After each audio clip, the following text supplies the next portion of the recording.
I thoroughly enjoy reading conspiracy theories, not because I believe them, but I like that window into the mind of a halfwit. And with the onset of the coronavirus, which we should remember is about as deadly as the common cold, there are a number of new theories. Now, I've read several. I thought we'd look from one end of the spectrum to the other. One new theory suggests that the coronavirus is being caused by the 5G mobile phone network, and the radiation given off from the new 5G masts is causing electrons to oscillate on the oxygen particles in our bodies and literally forcing the air out of us. And that's the sensible end of the spectrum.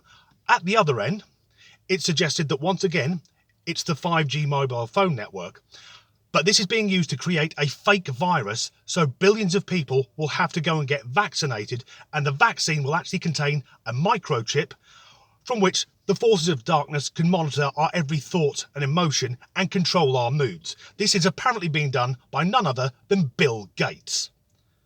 These people make flat earthers look sensible because there are a number of flaws with these arguments. First of all, I think that Bill Gates already has more money than God, so he doesn't need to tinker with the peasants. Next, this microchip idea, that means that somewhere there is a factory turning out billions of microchips and no one's asking why. Also, if you go and get a vaccination, it's normally an injection. Surely we're going to start asking questions when they start making incisions in our arms and shoving in an Intel Pentium processor. This also assumes that every medical practitioner must be on this conspiracy as well. Every doctor, every nurse. I presume also that world leaders are in on it as well. And they aren't bothered that we're going to have a global recession, provided they can make some money for Mr. Microsoft.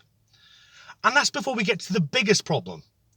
The idea that it's being caused by 5G. Now, yes, coronavirus broke out in China, which is the first country to use 5G. But when you get to Europe, the biggest outbreak is in Italy. I've been to Italy many times. Half of the fucking country, you can't even get a phone signal. We've got coronavirus in the UK, here in Staffordshire, where I live. We haven't got 5G. They've even got it in Norfolk, where I'm from originally. And they haven't got 5G there. When you drive into Norfolk, the sign may as well say, "Welcome to Norfolk, please put your watch back to 1958. People there still point at sodding aeroplanes. They haven't got 5G. It's not the first time this has happened. 20 years ago, we were told that mobile phones would give us brain tumours and make men sterile, and if you put an egg in between two mobiles, it would fry them. None of it happened. It's coronavirus. It's basically just another cold. Please, God, can the newsreaders find something else to fucking talk about?